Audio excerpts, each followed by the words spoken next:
What's up, you guys? I'm Dan, this is Frugal Not Cheap, and today we'll ask the question, what is enough?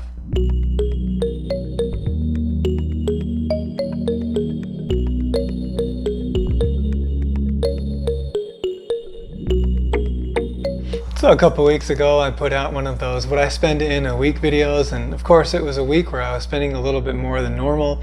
I had a visitor coming into town. Anyway, it was really a blast, but maybe because of that I had kind of a moment to reflect on how my spending has definitely increased since I moved out here to the Dallas-Fort Worth area.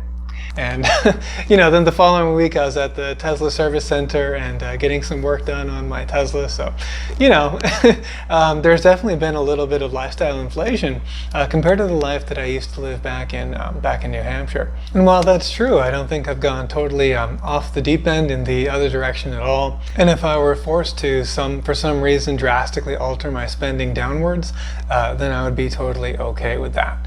Because when it comes down to it, and I think this is kind of the heart of it, is that as long as the basic necessities are taken care of, then I think that's really all that matters, right? That's sort of the basic requirement, and any of this extra stuff really is just extra.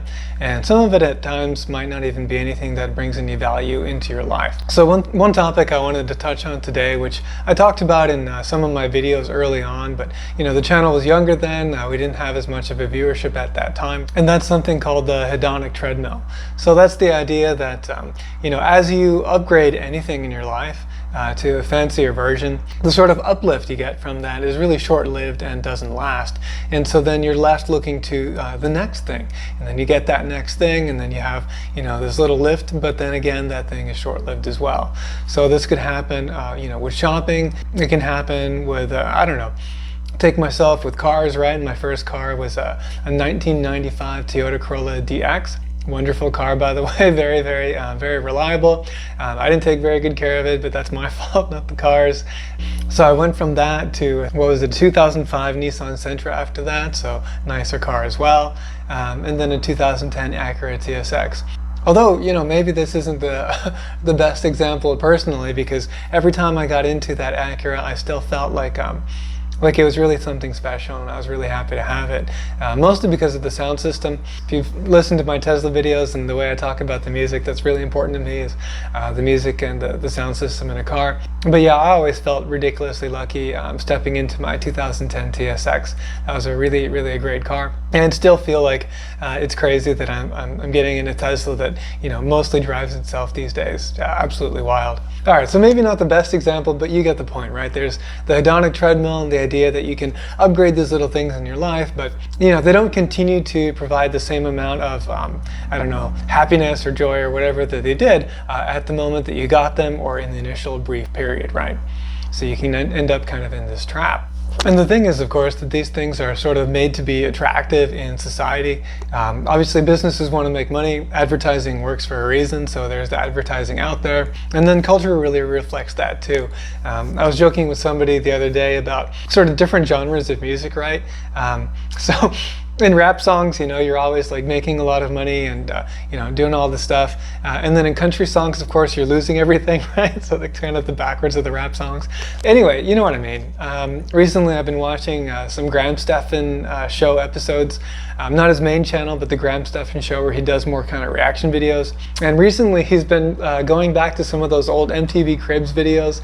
Y'all might know those. But anyway, they definitely sort of make glamorous that really luxurious lifestyle and all that. And then also in a really interesting documentary that I would recommend actually recently that I saw, called Trust No One, they were talking about this Bitcoin exchange and this guy who mysteriously went missing with the keys to like $300 million worth of Bitcoin, or cryptocurrencies anyway, at this exchange. But while we were getting going, one of the guys in the documentary was being interviewed, and his reason for putting his life savings through was made to look like it was because he was watching all his friends get rich, and they were showing clips of people with Lambos and crypto millionaires and that kind of thing, right?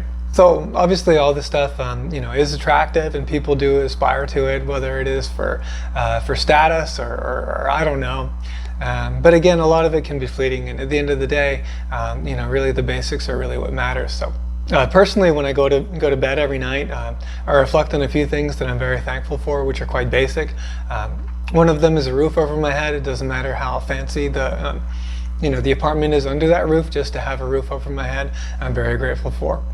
The other is to have a full belly, because that could certainly not be the case, right? And then I'm thankful for friends and family and my employer as well.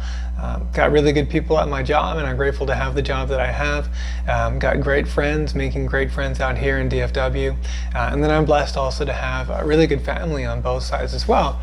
And these are the things that I think really, really matter. Like, once you've got the basics, and it's all about those relationships and about the life that you live, and whether or not you live a life that's purposeful and that you find meaning in. And personally, I really love my job. It's a whole lot of fun. But there are things that I do outside of my job where I'm of service to others, and that's really where I find the most fulfilling part of my life, right? This YouTube thing's a fun hobby as well. I think you can tell a lot of the videos that get more views are the ones that are about, the fancier things, like about Tesla and credit cards and what have you. But I'm hoping that people that are enticed by those videos will also learn some practical things about personal finance that will help them in their lives.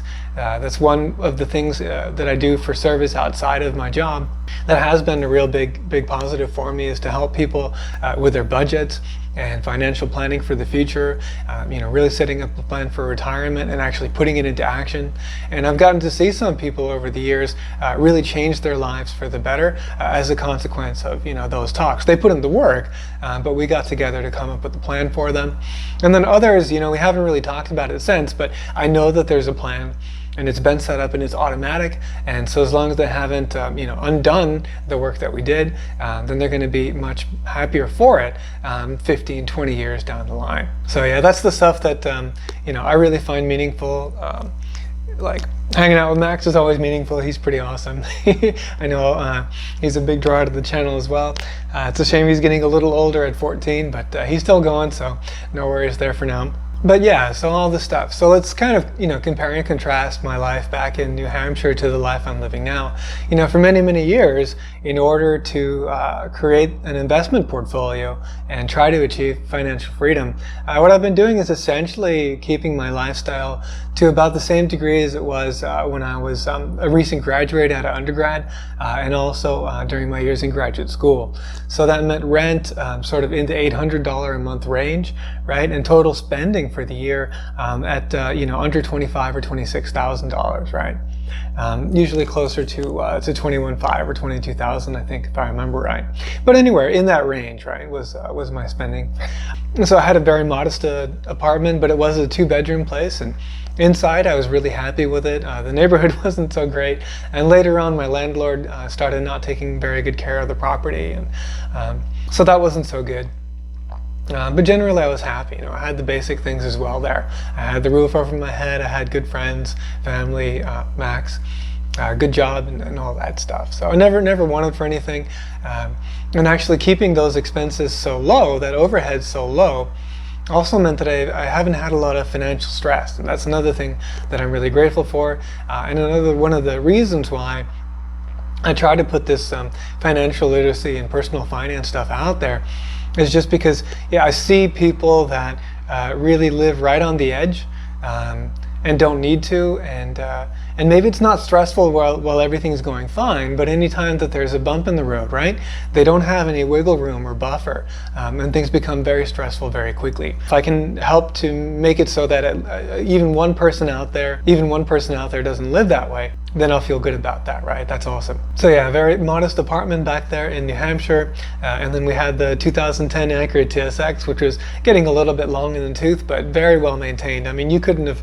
The thing looked like maybe 6 months old if you looked on the inside. I really took good care of her by the time I sold her last year in 2021. So compared to that, here we are in Plano, and all in, I'm paying this apartment complex now that my lease has been renewed. By the way, that's an update after I toured all those fancy apartments that were actually not providing as good of a value as this place is. But still, this place is expensive. So all in, I'm going to be paying a little bit over $1,800 a month for everything. So, I mean, yeah, we're talking about, nearly $1,000 more per month. I basically doubled rent from where I was to now. And you know, I don't know that it's twice as good, right? But it's great. You know, I'm not going to complain. It's really, really awesome. Really love it.